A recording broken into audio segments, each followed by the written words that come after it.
지난 시간 소요리 문답을 함께 나누면서 예수님께서 어떻게 우리의 구원자가 될 수 있는지에 대해서 말씀을 드렸어요. 예수님은 참 하나님이시고 참 인간이시다라는 사실을 절대로 우리가 잊어서는 안 될 것입니다. 혹 누군가가 예수님은 하나님이시기만 하다, 혹은 예수님은 인간일 뿐이다 라고만 이야기한다면 여러분 경계하셔야 하고 피해야 하고 바른 기독교의 세계관을 알려주셔야 할 것입니다. 그분은 참 하나님이시기 때문에 죄가 없으셔서 인간을 구원할 수 있는 유일한 존재가 되십니다. 또한 그분은 인간이시기에 인간의 죄를 대속할 수 있는 분이 되십니다. 그러기에 예수 그리스도 그분만이 우리의 유일한 구원자가 되십니다. 이 귀한 진리를 여러분 마음 가운데 기억하시고, 어쩌면 이것이 우리에게 그 무엇과도 비교할 수 없고 바꿔서도 안 되는 유일한 구원의 진리가 된다는 사실을 기억하셔서 아직 예수를 알지 못하는 자들에게 이 귀한 복음의 소식을 알려주었으면 좋겠습니다. 오늘은 소요리 문답 23문부터 총 4가지의 소요리 문답을 함께 나눌 텐데 왜 이렇게 많이 하냐 생각할 수 있는데 다 공통된 주제이기 때문에 그래요. 우리가 예수님을 예수 그리스도다라고 표현을 합니다. 예수님의 제자들이 베드로가 예수님에 대하여 고백할 때에 주는 그리스도시요 살아계신 하나님의 아들입니다 라고 고백을 하죠. 그러면 그리스도가 과연 무엇인가 우리가 좀 이해를 해야 될 필요가 있어요. 메시아라는 히브리어 단어를 헬라어로 번역한 것이 그리스도예요. 그러니까 이 그리스도라는 말은 헬라어의 메시아의 원어는 기름 부음 받은 자다라고 볼 수 있겠습니다. 하나님께서 하나님 백성들을 이끄시고 또 구속 사역을 진행하시기 위해서 특별히 구별하여 직분을 주시는데 제사장과 선지자와 왕, 이 3가지의 직분자들에게는 특별히 구별하여 세우시기 위해서 기름을 부으시는 거예요. 그래서 기름 부어 세움 받는 자들이 이 3가지의 직분을 받은 사람들이었는데, 잠깐 살펴보지요. 선지자는 무엇하는 사람이었냐면 하나님의 말씀을 선포하는 사람들이었습니다. 하나님을 떠나고 폐역하는 자들에게 나아가서 하나님께 돌아오라라고 선포하는 사람이 바로 선지자들이었어요. 그러면 제사장은 어떤 사람이었냐면 죄 가운데 있는 사람들을 하나님과 중재하고 그들의 죄를 대속하여서 다시 하나님과 관계 맺게 할 수 있는 중보자로서의 역할을 감당하던 사람들이 바로 제사장이었습니다. 그러면 왕은 어떤 사람이었냐면 여러분 하나님을 유일한 왕으로 인정해야 한 백성임에도 불구하고 또 하나님이 통치권을 허락해 주셔서 이스라엘 백성들을 마치 목자처럼 이끌어가는 그런 목자 역할을 감당하는 사람들이 바로 왕의 직분을 감당하는 사람들이었다라는 겁니다. 자, 예수님께서 이러한 3가지의 직분을 감당하신다라고 하는데 여러분 주보를 보시면 소요리 문답 23문 여러분 제가 질문을 하면 답을 해주시기를 바랍니다. 그리스도는 우리의 구속자로서 어떤 직분을 행하십니까?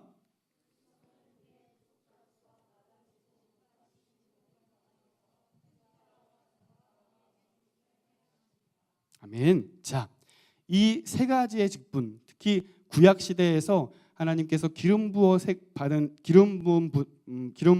받아 세운 직분자들, 이 직분자들이 왜 필요했냐면 그들이 스스로 타락하고 하나님을 떠나기 때문입니다.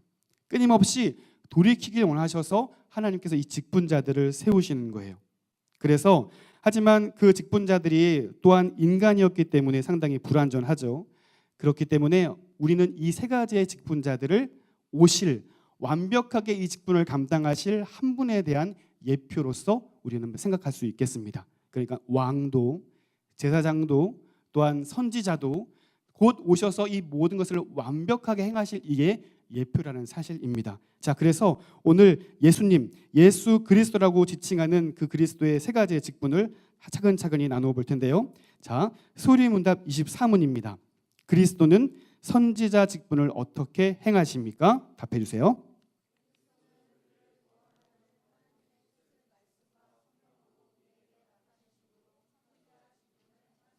네, 그렇습니다.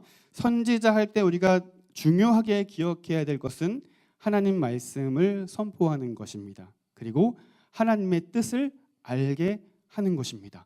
자, 예수님께서 선지자의 직분을 감당하신다라고 하는데 예수님께서는 이 땅에 오시기 전부터 선지자의 직분을 감당하셔요. 그리고 이 땅에 오셨을 때에도 선지자 역할을 감당하시고 죽으시고 부활하셔서 승천하신 이후에도 그분은 선지자의 역할을 감당하십니다. 이 땅에 오시기 전에 구약 시대에 많은 선지자들이 하나님 말씀을 선포해요. 그리고 그들이 하나님의 지혜를 깨닫고 성경을 기록합니다. 이 모든 것을 깨닫게 하시고 알게 하시는 예수 그리스도께서 이미 구약 시대에도 선지자 역할을 감당하신다라는 거예요. 그리고 예수님께서 육신의 몸을 입고 이 땅에 오셨을 때에 그분께서 행하신 일들을 여러분 곰곰이 떠올려 보시면 병든 자들을 치유하시는 하나님의 일을 보여주셔요. 죄사함의 권세를 보여주시는 이것 또한 하나님의 역할을 예수님께서 감당하셔요. 또 그분께서 죽으시고 부활하셔서 하나님의 귀한 은혜와 사랑을 우리에게 알게 하시는 하나님으로서의 역할을 또한 그분께서 감당하신도라라는 겁니다. 그리고 예수님께서 부활하시고 승천하셔서 하나님 보좌 우편에 앉아 계시면서 여전히 우리 그리스도인을 향하여 우리 성도를 향하여 또 돌아올 자들을 향하여 간구하시고 또 하나님 말씀을 깨닫게 하시고 이해하게 하시는 선지자의 역할을 주님께서 감당하신다라는 겁니다. 두 번째입니다. 소리문답 25문 한번 읽어보겠습니다. 그리스도는 제사장 직분을 어떻게 행하십니까?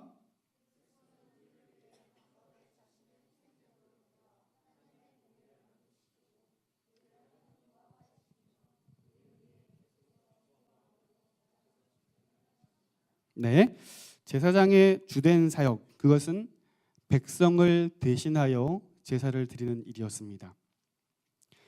제사를 드려야 할 그 죄를 지은 사람이 희생제물을 가지고 제사장에게 나아갑니다. 그리고 그 짐승을 잡고 그리고 그 모든 다음의 일들을 제사장이 감당하게 되는데 제사장은 그 피를 제단에 뿌리고 하나님께 그 번제물을 태워서 제물을 하나님께 드립니다. 이러한 과정을 통해서 벌어지는 일이 뭐냐면 이 죄를 지었던 사람이 그 죄가 이 짐승에게 그 죄를 전가함으로, 그러니까 이 죄 때문에 죽어야 할 사람은 이 죄인이지만 그 모든 죄를 짐승에게 전가함으로 하나님의 공의가 보여지는 거라는 사실입니다. 하나님은 사랑의 하나님이시기도 하지만 공의의 하나님이시기 때문에 그 죄를 묵고하실 수 없는 거예요. 이 죄를 분명하게 처리하셔야 되는데 이 제사를 통하여서 하나님의 공의가 드러나더라 하는 것입니다. 제사를 통하여서 거룩하신 하나님과 원수된 인간의 관계를 해결하시고 그 모든 죄의 문제를 대속하시는 것, 또 그런 일을 감당하는 것이 바로 제사장의 역할이었다는 거예요. 여러분, 이 제사장이 하는 역할에서 가장 중요한 핵심이 있다면 죄를 사한다는 겁니다. 죄를 지은 인간이 그 죄값으로 형벌을 받는 것이 아니라 그 누군가가 그 무엇이 그 죄를 대속하여서 대신 희생당하고 그 모든 공로로 이 죄인이 거룩함으로 죄사함을 받는다라는 겁니다. 마찬가지예요. 예수님께서 왜 우리에게 유일한 대제사장이 되시냐면 그분께서는 친히 희생제물이 되어주셔서 단번에 죽으심으로 이 모든 제사를 감당하신다라는 겁니다. 그래서 우리가 이 예수님이 죽으신 이후에 더 이상 제사를 드리지 않아요. 예수님께서 그 모든 것을 단 한 번에 감당하신 이후에 우리는 예수님의 공로로 인하여서 거룩하신 하나님께 나아갈 수 있게 된 것이죠. 여기까지 오면 많은 사람들이 혼동하는 부분이 있습니다. 너무 쉬운 거 아니냐라는 거예요. 그냥 믿기만 하면 돼요? 믿기만 하면 죄가 사해집니까? 믿기만 하면 나는 더 이상 죄인이 아니고 의로운 하나님의 자녀가 되는 것입니까? 믿기만 하면 그 모든 것을 거저 받는 것입니까? 그러니까 믿었으니까 구원받았으니까 이제 내 멋대로 내 마음대로 그렇게 세상을 내가 즐거운 대로 살아도 되는 겁니까? 많은 이야기들이 우리에게 주어져요. 많은 의구심들이 주어집니다. 그러나 여러분, 오늘 우리가 예수님께서 행하신 이 제사장 직분을 떠올리시면서 반드시 기억해야 할 사실이 있다면 공짜가 아니라는 겁니다. 절대로 공짜가 아니라는 겁니다. 예수님의 죽으심이 어떤 것이었는가를 우리가 조금이라도 묵상할 수 있으면 그 공로 때문에 내가 죄사함 받은 사람이라는 것을 내가 알게 된다면 내가 그렇게 살 수 없을 거예요. 나는 이제 구원받았으니까, 나는 구원받은 사람이니까 이제 괜찮아 하면서 내 뜻대로, 내 육신의 즐거움대로 내가 이루려 하는 모든 것들을 이루기 위해서 하나님의 능력을 끌어오는 그런 일들을 우리가 행할 수 없을 거라는 사실입니다. 예수님께서는 그 모든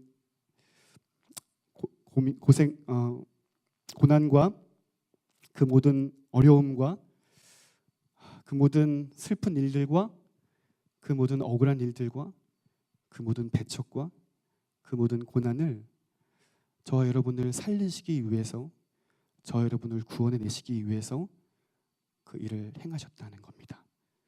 오늘 우리가 그분을 믿는다는 것은, 그분을 나의 유일한 제사장으로 영접하고 인정한다는 것은 그분이 나를 위해 그 모든 것을 행하셨다는 것을 믿는 거예요.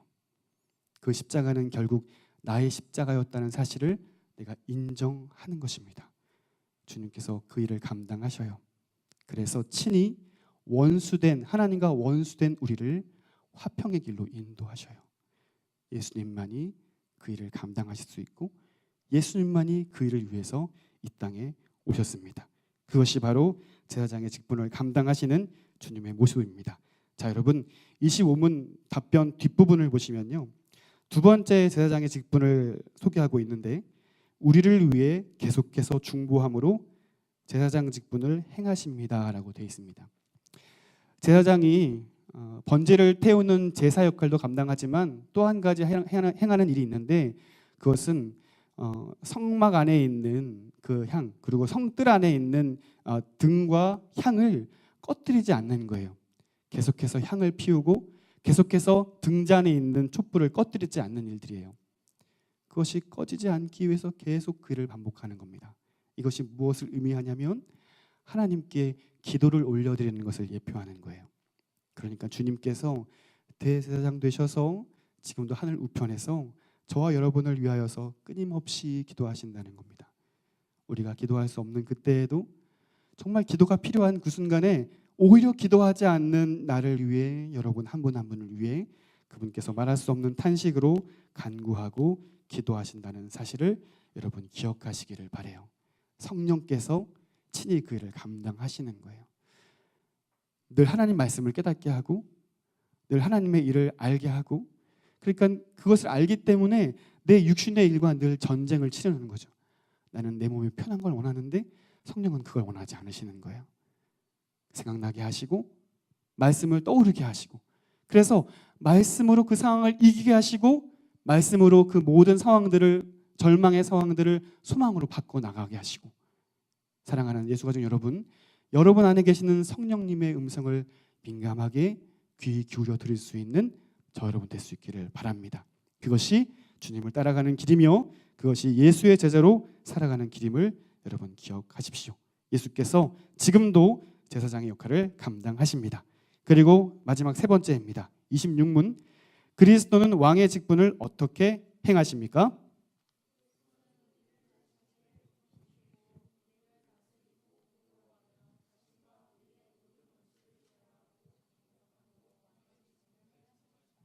아멘.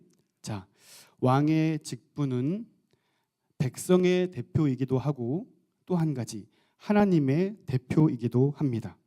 그래서 하나님의 대표로서, 하나님의 백성을 다스리는 목자로서, 그리고 철저하게 유일하신 하나님만을 섬기는 한 예배자로, 한 백성으로 살아가야 하는 직분을 가졌어요. 하나님께 백성들을 이끌어가는 그 목자의 역할을 감당하는 것이 바로 왕의 직분이었습니다. 그런데 여러분 성경을 보시면 이스라엘에 나오는 모든 왕들, 거의 대부분의 왕들이 상당히 불안합니다. 첫 시작은 하나님을 찾는 것 같았지만 그에게 권세가 들어오고 힘이 생기고 또 많은 사람들이 그를 칭송하게 되었을 때에 스스로 왕이 되어서 하나님을 떠나고 하나님을 반역하고 하나님보다 더 힘세 보이는 주변국들을 의지하기도 하고 하나님보다 더 힘세 보이는 다른 신상들을 하나님을 예배해야 하는 처소에 가지고 와서 섬기기도 했던 모습들을 여러분 많이 보았을 것입니다.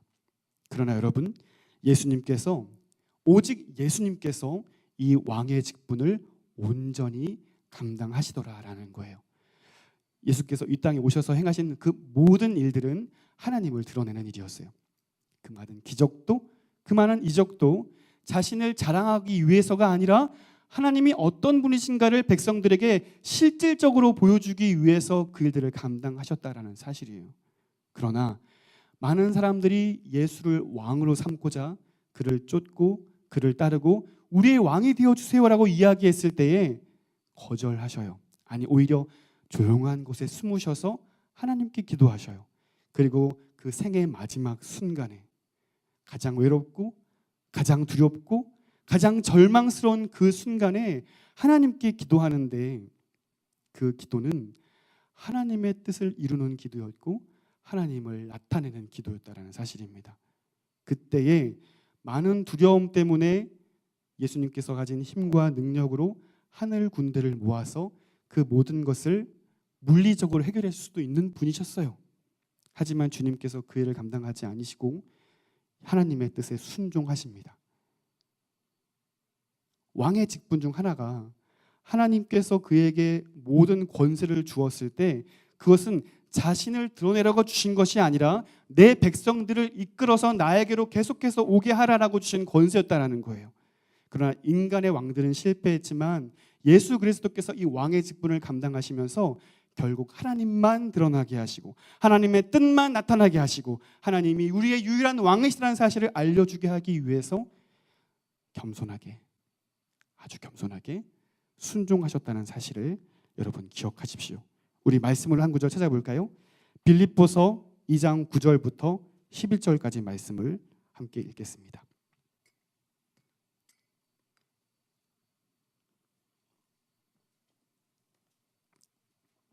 빌립보서 2장 9절로 11절까지 말씀 우리 함께 읽겠습니다. 시작. 이러므로 하나님이 그를 지극히 높여 모든 이름 위에 뛰어난 이름을 주사 하늘에 있는 자들과 땅에 있는 자들과 땅 아래에 있는 자들로 모든 무릎을 예수의 이름에 꿇게 하시고 모든 입으로 예수 그리스도를 주라 시인하여 하나님 아버지께 영광을 돌리게 하셨느니라. 아멘. 예수님께서 이 땅에 오셔서 십자가의 사역을 이루신 이후에 죽으시고 가장 낮은 모습으로 섬기신 이후에 하나님께서 가장 큰 권세를 예수에게 주시더라라는 거예요. 그러므로 예수님께서 이 땅뿐만 아니라 장차 올 모든 세대에 아울러서 예수에게 통치권을 선사하시더라는 거예요. 예수님이 왕이 되어주셔서 통치하시고 다스리시는 그 놀라운 날이 곧 임한다라는 사실입니다. 예수만이 우리의 유일한 왕이 되시고 예수만이 우리의 생명뿐만 아니라 우리의 영혼까지 이끌어 가시고 책임지시는 생명의 주가 되신다는 사실을 우리에게 알려주시는 것입니다. 그러므로 이 예수를 우리의 왕으로 인정하는 사람들은요, 나의 삶의 영역에서 학교, 우리의 직장, 우리의 가정, 우리의 모든 삶의 영역에서 주님만이 나의 유일한 왕이십니다라고 고백하는 거예요. 고백한다는 것은 그분의 가르침을 따르는 겁니다. 그분의 명령 안에 살아가는 겁니다. 그분의 다스림 안에 살아가는 겁니다. 그러니까 이게 제대로 정상적으로 작동하는 사람은요, 소요리 문답 1문을 옳게 행하는 것이죠. 자, 복수 한번 해보실까요? 소요리 문답 1문 질문이 뭐였죠? 인간에게 주된 제일 된 목적은 무엇입니까? 자, 답을 해보십시오. 시작. 자, 자신 있게 한번 시작. 자, 이렇게 기억은 자꾸 나는데 하나님을 영화롭게 하는 것과 영원토록 그를 어떻게 해요? 즐거워하는 것입니다. 한 번 더요. 하나님을 영화롭게 하는 것과 영원토록 그를 즐거워하는 것입니다. 어떻게 그렇게 살 수 있냐면요, 예수를 왕으로 인정하기 때문에 그런 삶을 살 수 있는 거예요. 예수를 나의 유일한 왕으로 인정하기 때문에 내 목적, 내 소망, 내 이 땅에서 누리고 하자는 모든 것들보다 예수께서 나에게 원하시는 것이 무엇인지가 궁금한 거예요. 나를 향한 하나님의 계획이 무엇인가가 궁금한 거예요. 지금 내 삶은 비록 부족하고 연약하고 내가 과연 세상의 보탬이 될 수 있을까? 내가 과연 세상에서 보탬이 되는 일원이 될 수 있을까? 수많은 염려와 수많은 고민과 수많은 회의감이 하루에도 수십 번 들지만, 그러나 예수 그리스도를 내 유일한 왕으로 인정하고 그분의 다스림 가운데 살아가는 자들은요, 환경 때문에 절망하지 않더라라는 거예요. 순간 때문에 내 마음을 빼앗기지 않는다라는 거예요. 비록 그 문제가 너무나 큰 것일지라도 절망하지 않는다는 거예요. 왜냐하면 주님이 우리의 왕 되시는데, 성경에서 말씀하기를 죄와 사망이 어떻게 우리를 주와 그리스도의 은혜 안에서 끊을 수 있느냐라고 소망하고 말씀하고 있는데, 그 무엇이 나를 예수 그리스도의 사랑 안에서 끊을 수 있겠냐라는 거예요. 그 무엇이 나를 절망케 하고 그 무엇이 내게 주신 하나님의 사랑으로부터 나를 절망케 할 수 있겠느냐라고 확신하기 때문에 그래요.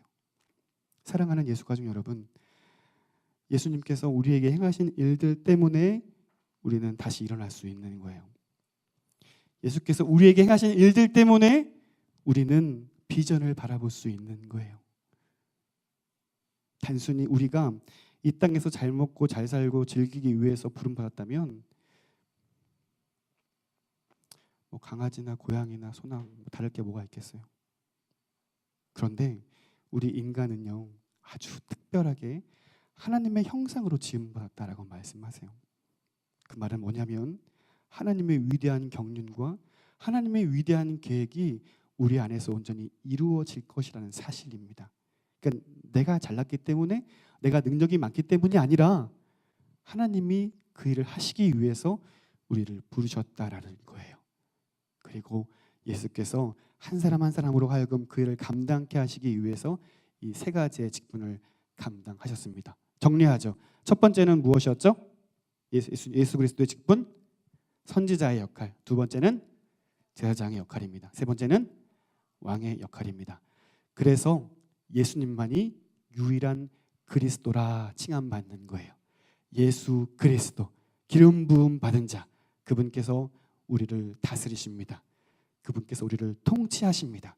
왕으로서 선한 목자가 되어주셔서 갈 길을 알지 못해 방황하는 양들 같은 우리를 인도하시고 보호하시는 분이 바로 우리의 주님이십니다. 그분께서 선지자가 되어주셔요. 우리에게 말씀을 생각나게 하셔요. 죄악 가운데 있을 때 우리가 죄에 있다는 사실을 알게 하시고 돌아오게 하셔요. 여러분, 그래서 기도할 때, 아니 말씀 볼 때, 예배할 때 반드시 기도하셔요. 주님, 새로운 말씀을 우리에게 알게 해주세요. 주님, 더욱 주님 앞에 온전함으로 예배하게 해주세요. 그렇게 간구할 때에 우리를 도와주세요. 그리고 주님께서 우리에게 제사장이 되어주셔요. 하나님께 나아갈 수 없는 죄인 중에 죄인인 저와 여러분을 부르셔서 하나님과 화평케 하십니다. 막힌 담을 허무시고 하나님의 자녀로서 우리를 이끌어 주셨습니다. 이 모든 일들이 여러분을 위해서, 저를 위해서, 우리 한 분 한 분을 위해서 그 일을 친히 감당하셨다는 사실을 기억하시고 언제든지 예수 그리스도의 은혜를 떠올리며 감사할 수 있는 저와 여러분 될 수 있기를 바라요. 언제 어디서든 주 예수님이 행하신 일들을 기억하며 그 모든 공로가 주님께 있음을 인정하여서 겸손하게 주님의 길로 나아갈 수 있는, 그렇게 살아갈 수 있는 우리 모든 예수 가족, 우리 여러분 될 수 있기를 주님의 이름으로 축원드립니다.